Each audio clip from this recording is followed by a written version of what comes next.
ni condamnation, ni réclamation. Élie devait revenir sur terre, mais dans le tournoi qu'Élie avait organisé au Mont Carmel, il avait décapité la tête de tous les prophètes. Et de lors, Jézabel avait promis de décapiter aussi la tête d'Élie. Cependant, Élie était enlevé. Et c'est comme si le match était fini. Mais plusieurs temps après, quand l'esprit d'Élie revient sur terre par le touchement de Jean-Baptiste, celui-là va être décapité par une femme. Comprendre comment est-ce que les réclamations fonctionnent. Luc chapitre 22, le verset 31. Jésus parle ici à Pierre. Il appelle Simon 2 fois. Souvent il appelait Pierre. Mais là, Simon. Parce que l'air est grave. Parce qu'il s'agit ici d'une réclamation. Beaucoup de vies subissent des réclamations. Il faut sortir de l'influence de toute réclamation. Jésus lui dit, Satan t'a réclamé. Le verbe réclamer en koiné, exaiteomei. Ça n'a pas la même signification avec réclamation en français. En français, réclamer, c'est demander la restitution de quelque chose dont tu crois être le propriétaire. Mais exaiteomei n'est pas réclamer, il y a une nuance. C'est bel et bien réclamer, mais ça veut dire demander à quelqu'un qui est sous son autorité, afin qu'il vienne sous ton autorité dans le but de le punir ou de le torturer. Vous voyez un peu la différence? C'est très grand, cette différence. N'oubliez pas, à l'époque, nous sommes dans des périodes de castes, de classes sociales. Il y a les bourgeois, il y a les classes d'en haut, il y a les classes en bas, il y a les classes inférieures. Il y a encore en ces temps l'esclavagisme. Il y a encore des esclaves. Et d'ailleurs, nous parlerons aussi sur les esclaves dans cet enseignement, ici au courant de cette semaine. Donc, qu'est-ce que faisait Satan? Il était en train de réclamer Pierre, qui était sous l'autorité de Jésus, qu'il quitte sous l'autorité de Jésus, qu'il vienne sous son autorité à lui, Satan, dans le seul but de le punir, de le torturer. Alors quand nous parlons de la réclamation, il s'agit de ça. Il y a beaucoup de gens qui sont des sujets, des marchandises, de deals spirituels. Il y a beaucoup de gens dans leur vie, leur mariage, leur santé, leur travail, leurs études, leur avenir, leur carrière, leurs finances et tant de choses qui leur concernent ont été marchandées spirituellement. Ça a quitté sous l'autorité de quelqu'un pour passer sous l'autorité d'une autre personne dans le but de le punir et de le torturer. Lorsque nous parlons de la réclamation, les réclamations spirituelles ou sataniques n'ont qu'un seul objectif: punir et torturer quelqu'un. Et il y a pas mal de gens qui vivent des vies de torture parce que ils ont été, si je peux le dire, des marchandises, ou si je peux le dire, de produire dans un deal qui est spirituel. En effet, nous devons comprendre de quoi il parle, parce que hier, nous étions en train de parler déjà des chefs. Lorsqu'un chef fait un deal spirituel, lorsque ton père contracte le monde de la sorcellerie, lorsque ta mère contracte le monde de l'occultisme, il y a un deal. Un deal qui peut être implicite, un deal qui peut être tacite. Cependant, il y a un deal. Et dans ce deal, qu'est-ce qui se fait? Tu peux devenir objet d'une marchandise. Donc, toi, puisque c'est ton père qui t'a mis, puisque c'est votre grand-père qui est le tuteur, ou que sais-je encore, on peut remonter plus haut. Lorsqu'il contracte le monde occulte, le monde du diable, alors qu'est-ce qui va se faire? Il peut passer un deal, conscient comme inconscient, mais il passe un deal. Et dans ce deal, comme ton père ou ta mère, c'est lui ou elle qui a l'autorité sur toi, il te prend, il prend l'autorité qu'il a sur toi, il les transfère à un démon il les transfère à un autre esprit, il les transfère à une autre réalité. Et lorsque cette autorité qui est de ton père, en ce qui te concerne, a été transférée à quelqu'un d'autre, qu'est-ce qui va arriver? Il va arriver qu'à partir de ce moment-là, lui n'a plus d'autorité. Mais il te transfère, lui prend le pouvoir, lui devient célèbre, lui devient ministre, lui devient PDG, lui devient un grand financier, une grande star, quelqu'un d'important dans la société. Mais il y a quelqu'un qui est en train de payer le prix de ce succès, le prix de cette célébrité, le prix de cette grandeur. C'est la marchandise. Ça peut être toi. Et tu peux tomber sur cette vidéo ou tu peux être en train de m'écouter là où tu es. Et tu vas voir qu'il y a certaines choses que tu n'arriveras pas à t'en sortir. Et peut-être dans votre famille, vous pouvez être plusieurs qui subissaient cette influence. Mais ce n'est pas en vain. Parce que quelqu'un a fait un deal et il a vendu quelque chose. Il vous a mis sous l'autorité d'un esprit. Le but de cet esprit-là, maintenant il fait qu'une seule chose, vous torturer et vous punir. C'est là où s'installe le régime de réclamation. Alléluia. Alléluia. Le jour où Adam a mis un homme, il a dit, j'ai créé un homme avec l'aide de Dieu.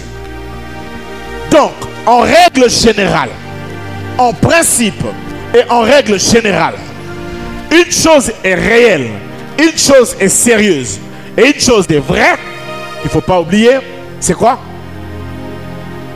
C'est que ton père a une autorité. Et des fois, lorsqu'on contracte l'occultisme, on ne lit pas bien les feuilles, on ne lit pas bien. Parce que le diable se cache dans les détails. C'est comme quand vous allez signer un truc dans une banque. Vous allez voir que les parties les plus importantes, c'est jamais écrit en grand. C'est toujours écrit en petit, en miniature, dans les mêlées.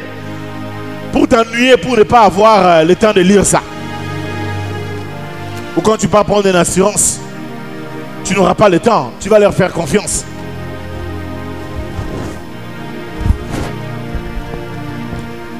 Et comme tu vas signer sans te rendre compte, tu vas oublier une chose, que le diable se cache dans les détails. Nous sommes à Kinshasa. Il y a des jeunes gens qui ont ton âge, qui réussissent bien ici à Kinshasa. Tu vas pas me dire que non, le pays, ceci. Il y a des jeunes filles qui ont ton âge, qui réussissent bien, qui ont le même diplôme que toi. Mais chez elles, ça marche. Chez eux, ça marche. Il faut se poser de bonnes questions pour prendre de bonnes résolutions. Il y a des enfants des autres, dans leur vie, ça marche. Mais pourquoi dans tes enfants, ça ne marche pas? Qu'est-ce qui s'est passé? Le monde spirituel était un monde de réclamation. Et même dans le monde de Dieu, quand tu es en Jésus, la bénédiction te réclame. C'est comme ça. Pour te faire du bien, évidemment. Parce que le même mot peut aussi signifier tu passes sous l'autorité de quelqu'un pour qu'on te fasse du bien. Mais sous l'autorité du diable, ça ne sera jamais pour te faire du bien. Ça sera pour te punir.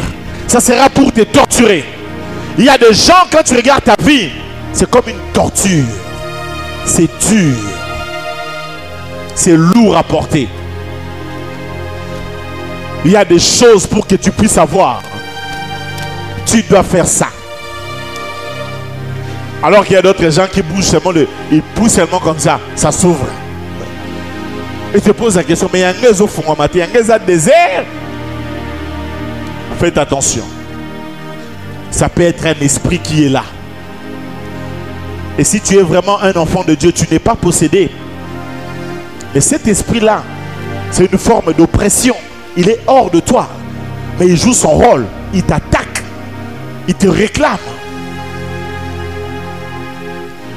Et d'autant plus que c'est ton père ou ta mère ou ton grand-père ou dans votre lignée là, on vous a vendu au péché, on vous a vendu à la pauvreté, on vous a vendu à la médiocrité, on vous a vendu à l'échec, on vous a vendu au chômage, on vous a vendu à la mort. On a vendu c'est pourquoi on parle souvent, on a utilisé son étoile. Vous croyez que c'est quoi utiliser son étoile? On peut le réussir dans certains domaines, mais on prend seulement sa santé. Là, le diable a vendu wana. Voilà pourquoi nous sommes dans cette retraite. C'est pour venir dire à ces esprits-là, tu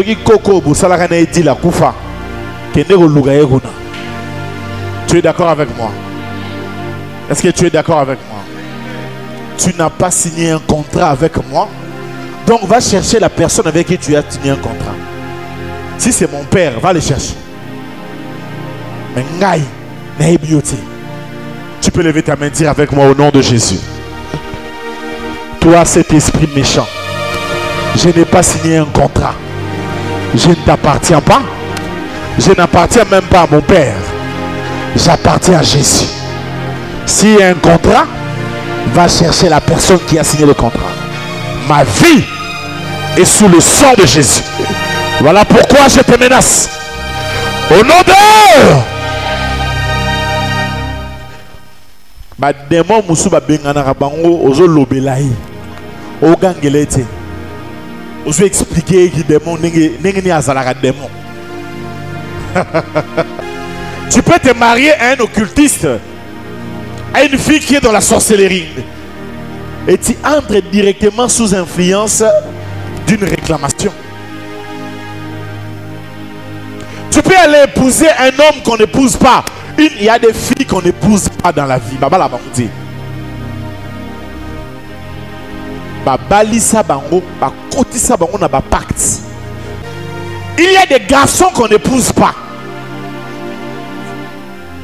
Si tu veux l'épouser, tu dois avoir la marque du Christ. Donc quand tu entres là, si tu n'as pas Jésus, si tu veux entrer dans un mariage, il y a tellement de réalités spirituelles dans un mariage. Tu vas dans une famille qui a sa spiritualité. Ils sont peut-être dans le vaudou, ils sont peut-être dans des histoires. Toi, tu viens d'une autre spiritualité. Tu viens en Christ et tu veux te marier à quelqu'un qui a des spiritualités dont les parents sont dans beaucoup de choses. Tu vas comme ça, vaille que vaille. Ça ne se fait pas comme ça. Ne fais pas comme les gens font. Ils commencent d'abord le mariage et puis ils vont demander la volonté de Dieu après. Ça va te récupérer. S'il faut commencer, alors on commence avec Jésus. Ne sois pas dans cette relation avec cette soeur là qui disait non, mon mari là, mon fiancé là, il m'a dit pas de Jésus, mais c'est pas grave, je vais seulement le convertir petit à petit. S'il n'y a pas Jésus, il n'y a pas mariage. Est-ce que je peux répéter ça? S'il n'y a pas Jésus, il n'y a pas mariage. Combien de gens marié à un garçon qui était lui dans une alliance de femmes de nuit, dédiée à une femme de nuit, lorsqu'elle tombe enceinte, elle va pour accoucher. C'est là où on l'attendait. Elle passe d'une femme normale à une femme de sacrifice. Cette femme de nuit là se lève. Il y a beaucoup de gens qui meurent très tôt dans la vie. Et là on est en train de dire c'est la volonté de Dieu. Dieu a donné, Dieu a repris. Non! Dieu n'a pas repris. C'est le diable qui a frappé. Donc il y a un marché, un marchandage. Et il y a des gens qui vont être punis. Les gens qui naissent ou qui sortent de familles là où il y a des chefs coutumiers, ces genres de personnes dans cette lignée là, là où il y a des chefs coutumiers, il y a trop de réalités spirituelles. Quand vous naissez d'un père qui est chef coutumier, vous naissez d'un royaume où vous êtes des héritiers, des chefs coutumiers, tu dois savoir qu'il y a une intronisation qui se fait le jour et il y a une autre intronisation qui se fait la nuit. Et ce n'est pas de la blague. Tu as beau te réjouir, je suis un chef dans notre village, mais tu ne sais pas que tu peux être dans des réclamations pas possibles. Simplement, le fait d'être né dans cette lignée-là. C'est pourquoi si Jésus t'a sauvé, tu dois bénir le nom de Jésus. Et tu dois rendre grâce à Jésus. Et si tu aimes Jésus, comment ne pas acclamer Jésus de Nazareth? Il m'arrive des moments où, quand je pense à Jésus, je pleure. Je réalise que si Jésus n'était pas là, je ne sais pas. Il y a des moments où il ne faut pas prier, il faut seulement acclamer Jésus. Tu t'es déjà réveillé un matin comme ça, tu commences seulement à acclamer Jésus. Tu marches dans ta maison. Tes enfants te disent, mais papa, qu'est-ce qui ne va pas? Tu dis, j'acclame Jésus. Il est meilleur. Il est le plus beau. Tu dis, petit,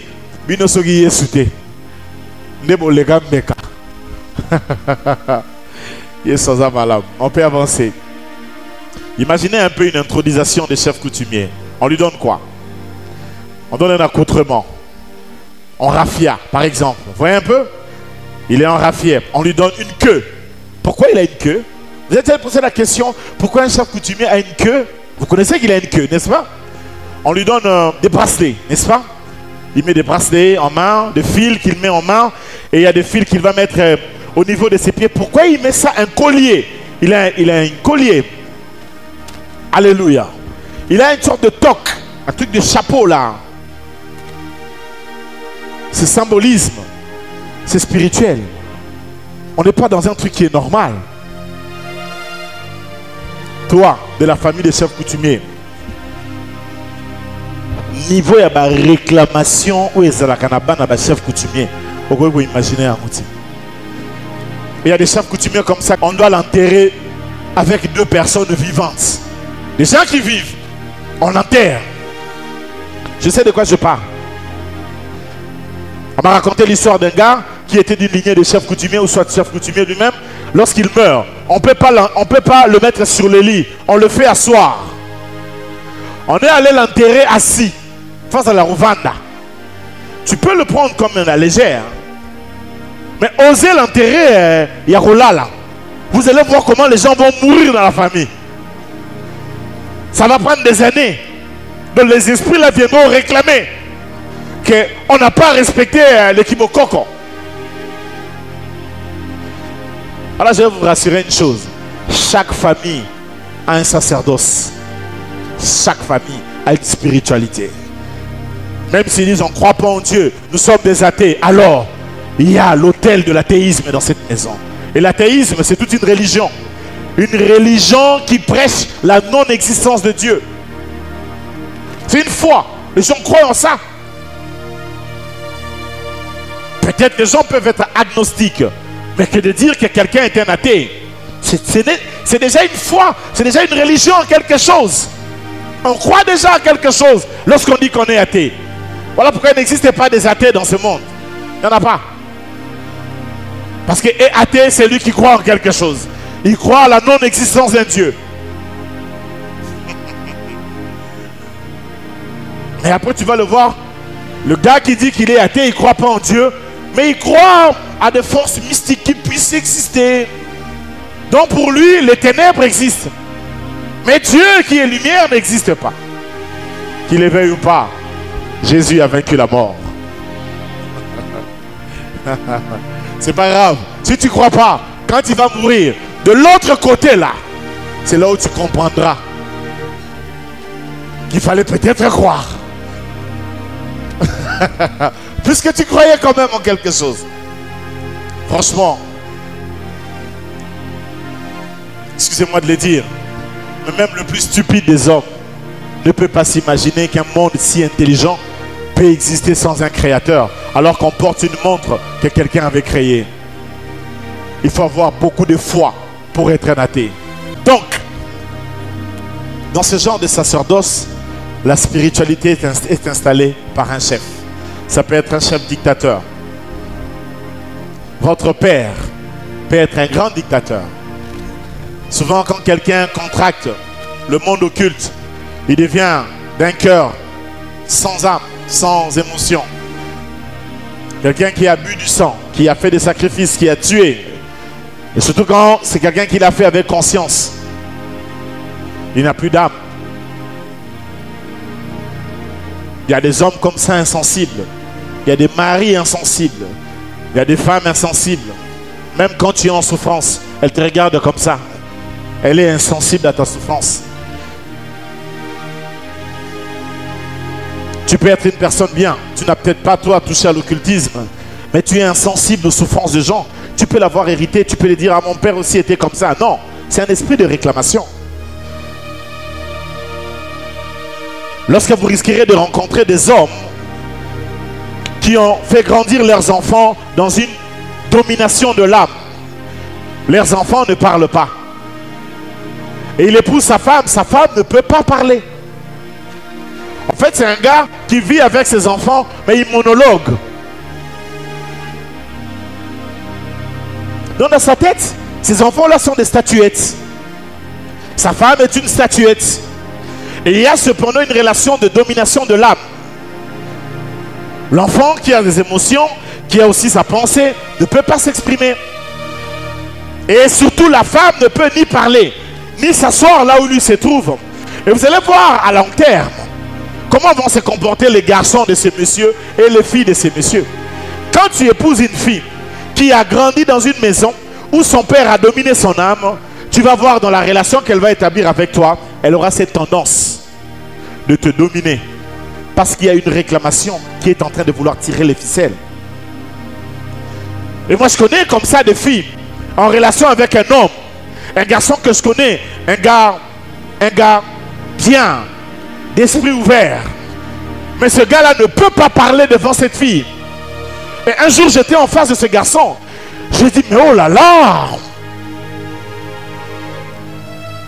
Il voit bien que ce que cette fille est en train de faire, ce n'est pas correct. Mais il ne dit rien. Non, attends, je vais dire, c'est mieux. Il ne peut pas dire. Cette fille a dominé son âme. Le gars n'a pas même le courage de dire une phrase. Et je lui regarde. Et quand il me regarde, il lit dans mes yeux que je lui dis, oh, enlève un peu ton jupon vert. Mets un peu ton pantalon. Hélas, il ne peut pas. Même quand il voit que ce n'est pas correct. Parce que cette fille-là lui domine. Et tu peux épouser aussi une fille, tu peux être en relation avec une fille qui est dans la sorcellerie et qui te domine. Et j'en ai rencontré parfois en tant que pasteur. Où tu as un fils à l'église qui est en relation avec une fille. Même quand vous lui parlez, quand vous êtes vous deux, il dit autre chose. Quand la femme arrive, il dit complètement autre chose. Wow. Et là moi je regarde, je dis, ben, on va s'amuser. J'ai dit, tu venais de me dire ça. Tu ne peux pas t'imaginer. Non, apôtre, tu avais mal entendu. Je n'étais pas en train de dire ça comme ça. En fait, comme madame a dit là, je disais comme... Oh! J'ai dit non, non, non, non, non, non, non, non, non, non, non, non. Non, c'est pas possible. Il vire à 90 degrés. Il vient d'oublier ce qu'il vient de dire. Ou alors il y a quelque chose d'autre. Quand tu es en relation avec un garçon, tu vis comment? Tu veux lui dominer? Tu vis comment? Le genre de relation que tu as eu avec ton père ou avec ta mère, si c'est une relation qui est difficile et tumultueuse, tu auras tendance à refouler l'autorité. Et surtout quand tu es en face de toi un homme qui représente à tes yeux l'autorité, tu auras tendance à défier cette autorité. Et ça, c'est très dangereux. Et là va s'installer un esprit de réclamation. Et cet esprit de réclamation va te réclamer à quoi? À un divorce et un célibat. Et lorsqu'un garçon t'approchera et qui dira, j'ai trouvé une fille bien, waouh, il va t'aimer. Franchement, ta plastique, c'est top. Il parle de toi. Il est amoureux. Mais quand il commence à vivre avec toi, il sent ce rapport-là. Il s'est dit, ah, ou je mets mon pied, je casse ça, ou alors je laisse ça, je me retire. Et c'est ça qu'on appelle un esprit de célibat. C'est un esprit de réclamation qui est caché, très bien caché, dans un comportement qu'on peut expliquer et dire qu'elle est difficile ou dure de caractère. Et pourtant, non, c'est un esprit de réclamation qui est en train de travailler. Oh oh, est-ce que quelqu'un m'entend? Est-ce que je prêche moi-même ou il y a quelqu'un avec moi? Et le même comportement s'affichera auprès d'un garçon qui a grandi dans cette relation dominé par son père et sa mère. Là où il y a une domination de l'âme. Regardez l'attitude du garçon. Parfois, il va chercher dans une relation, non pas une femme, mais son père ou sa mère. Quelqu'un m'entend? Et ce genre de gars, incapable de vivre avec lui, parce qu'il a une réclamation au divorce. Si tu l'épouses, qu'est-ce qui arrive dans ce genre de garçon? Généralement, soit, quand il est avec toi, il est bien. Vous pouvez prendre toutes les décisions, c'est bien. Soit, il n'est pas dans l'initiative, commençons ça. Il n'engage rien, pas d'initiative, pas de projet. Parce que tu es sa mère. Tu es son père. C'est toi qui vas dire, on va faire ça, on va faire ça, on va faire ça, on va acheter une maison, on va faire ceci. Lui, il est là. Tout ce que tu dis, oui. Alors j'ai aimé cette soeur qui me disait, mais je ne veux pas être avec ce garçon. Il ne dit jamais non. J'ai dit, mais je ne vous comprends pas les filles. J'étais avec telle soeur, elle me disait que son mari ne disait jamais oui. Mais toi ici, le problème, c'est que lui ne te dit jamais non. Celui qui dit jamais non, c'est aussi parfois ce genre de relation qu'il a eu.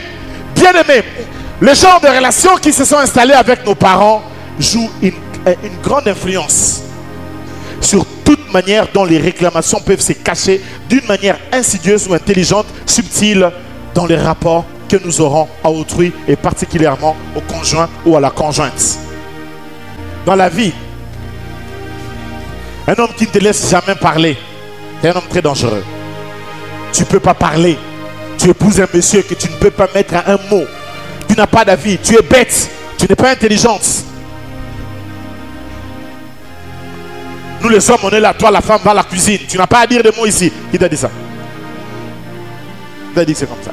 À Tiradi, si c'est pas comme tu épouses ma fille ici, tu es au salon, elle est au salon. Vous allez vous asseoir dans la même chaise. Qui t'a dit qu'elle doit être à la cuisine? C'est écrit où? Frère, c'est écrit où? Donnez-moi le verset. Je ne sais pas si c'est écrit dans Serge chapitre 4 verset 2 ou dans Élie chapitre 12 verset 3.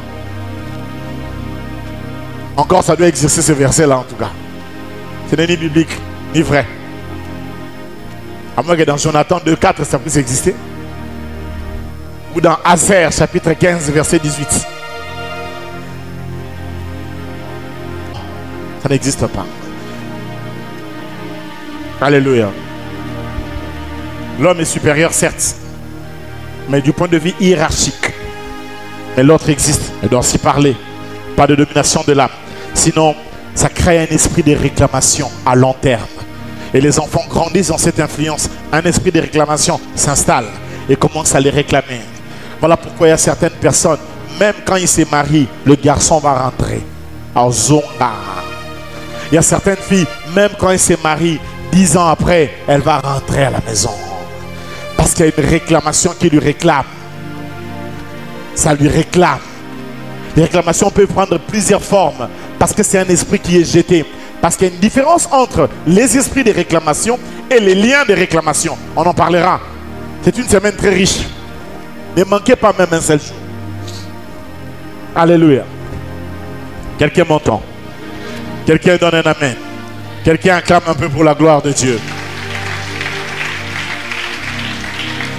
Ces esprits de réclamation amènent les hommes à devenir égoïstes. Certains égoïsmes que tu as, ça peut être dû à des conséquences des réclamations. Dans la vie, il y a des gens qui sont égoïstes.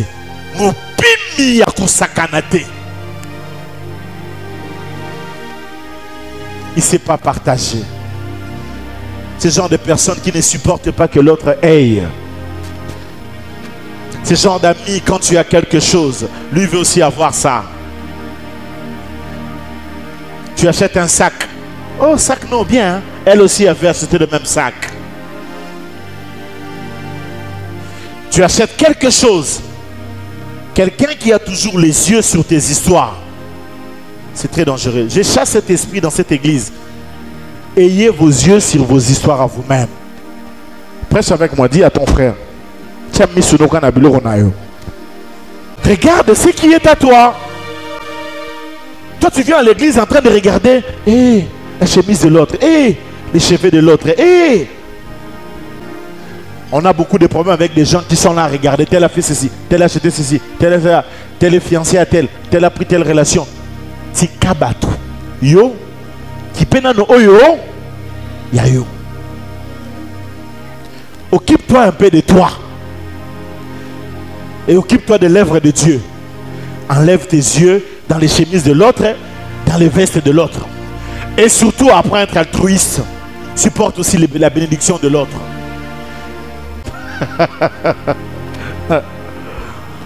Alléluia. Mais surtout, je reviens sur le point de l'égoïsme. Tu peux vivre avec un homme très très égoïste. Tu vis avec une femme. Je connais ce monsieur, lui, qui ne donnait à sa femme un cadeau qu'à une condition, qu'elle mette au monde. Quand elle met au monde, il y a un cadeau. Donc, pas d'enfant, pas de cadeau. Cette femme, sous cette pression, a mis au monde 8 enfants. Je ne sais pas moi si je peux appeler ces enfants-là cadeaux. Oui, cadeaux. Ah bon, ça je ne sais pas. Mais il peut vivre avec cette femme. Jamais un égoïste, quelqu'un qui a des millions. Alors je vous dis que c'est quelqu'un qui a de l'argent. Dehors, Mopao, président, les gens le respectent. Mais dans sa maison, non, non, non, non, non, non. Quelqu'un qui a une main si difficile à partager est anormal. Et je vais parler à toutes ces femmes qui, même quand la belle famille vient à la maison, tu vois qu'ils sont venus, tu ne veux plus mettre la nourriture sur la table. Mais les repas que les gens mangent, s'ils mangent, ils ne vont pas partir avec les assiettes. Les assiettes vont rester. Je n'ai jamais vu quelqu'un manger dans une maison, prendre des assiettes et des cuillères en attendant avec. Jamais. Alors arrête de te faire des problèmes. Il y a aussi des femmes comme ça, chiche, des hommes, chiche. Pas de générosité. Et des fois on le sent même à l'église. On voit quelqu'un qui a des moyens. Ou même qui est venu à l'église pauvre. Je disais un jour à un frère de l'église, toi tu es venu à l'église ici, on a prié. Tu étais sans emploi, sans rien. On a même fait étudier ta vie. Tu as étudié, tu as fait l'université. Avec le programme qu'on va avec Papa Freddy souvent, pour quelques étudiants.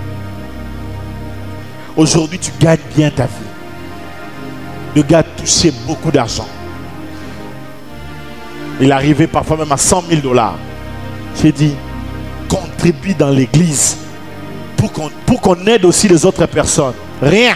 Ah, pasteur, je vais le faire. Ah, c'est notre église. Ah, ah. Je lui ai dit, fais ça.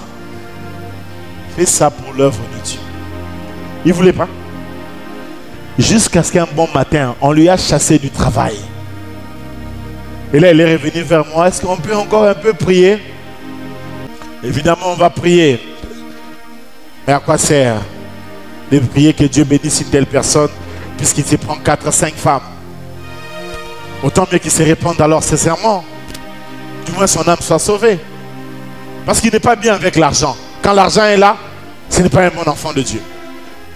Quelqu'un a dit que l'argent n'aime pas les hommes noirs. Il paraît que les hommes noirs, quand ils ont l'argent, ils changent toujours. Après, je ne sais pas si c'est vrai. Sœur, c'est vrai ou c'est faux?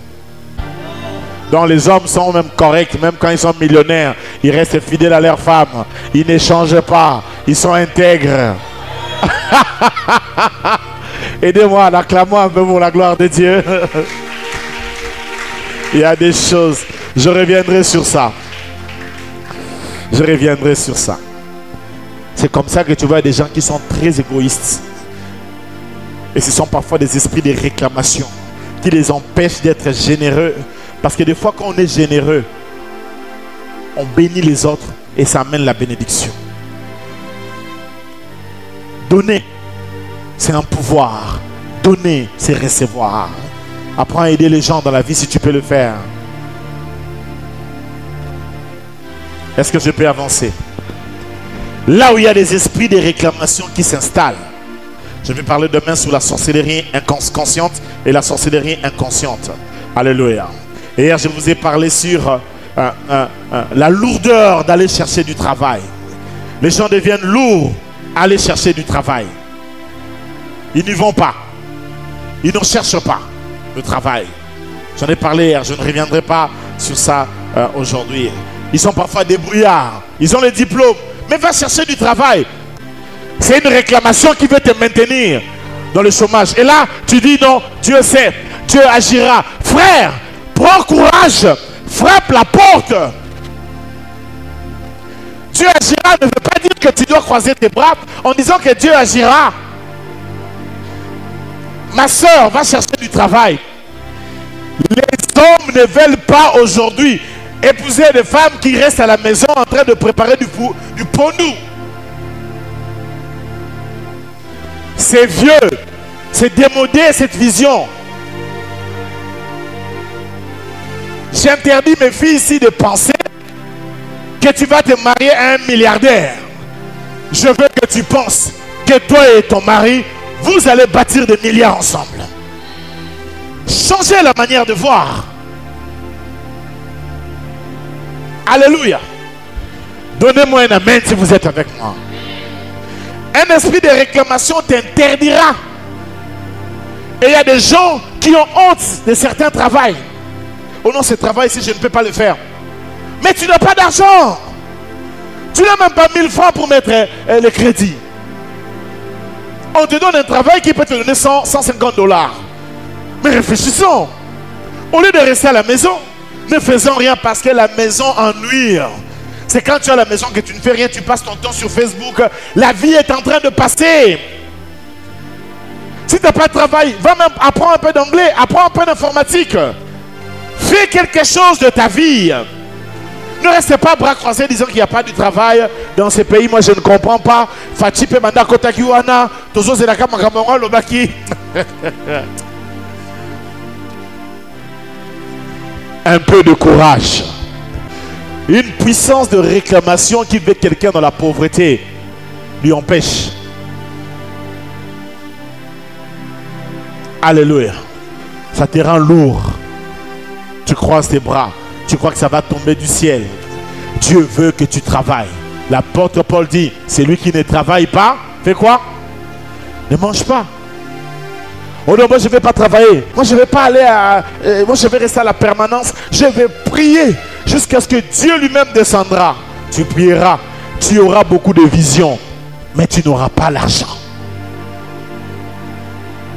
Pour l'argent, tu dois travailler. Et c'est ça la Bible. Quelqu'un me donne un amen, je peux avancer. Alors des gens qui vont préférer être débrouillards. Bon, je ne travaille pas, mais je vais être débrouillard. Ça dépend de ce que tu mets derrière le mot débrouillard. Si le débrouillardisme est une raison pour que tu aies la paresse au travail, c'est un problème. Ça peut être une réclamation. Ça peut être une réclamation. Que tu caches non, on a encouragé. Moi, je suis coopérant. C'est ça le mot au Congo. Coopérant. Qu'est-ce qu'il y a derrière le mot coopérant? Tu fais quoi derrière le mot coopérant? Coopérant est matolo na boi. Les coopérants de matolo. Ceux qui sont là, il est dans un coin. Quand quelqu'un passe, donne-moi. Tu es le plus beau. Alors j'en ai rencontré une fois à Mandal. Sérieux. Je viens de prêcher un dimanche. On était avec Yannick. On était en train de rentrer. Et un gars vient. Préso. Il s'agenouille. Il s'élève. Et nous, on était dans la voiture. Une fois même, il a roulé sur la voiture comme Abalou qui roule la capot en voiture. Il me dit, engage-moi. Je serai là seulement pour brosser tes dents à la maison. Je vous dis que le gars là était fort. Il m'a dit tellement de bonnes choses. Et entre nous, ça m'a fait du bien, je vous assure.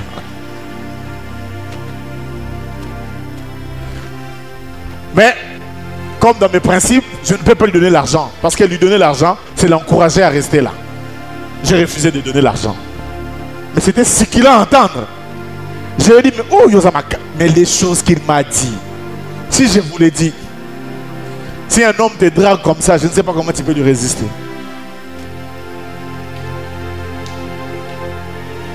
Il paraît que les évangélistes se draguent mieux que tout le monde, en tout cas, peut-être. Il y a des choses. Bon, on va prendre un dernier point. Même avec les diplômes, pas de travail. Le chômage s'installe, la réclamation. Puissance de chômage. Il va y avoir des gens comme ça. Ils ont des relations. Ils connaissent tel ministre. Et j'avais une de mes filles. Le ministre vient manger chez lui à la maison. Le ministre du travail vient manger chez lui à la maison, mais sans le chômage. Comment tu peux expliquer ça? Oh! Je lui ai dit, mais c'est le ministre du travail. Oh oui! Comment tu peux connaître le ministre du travail et être au chômage? Non. Une chose, c'est d'être connu du ministre, mais quand le ministre du travail vient manger chez toi, tu n'as pas d'argent même pour payer la maison. Voilà pourquoi il faut briser la réclamation. On va bien continuer la suite demain.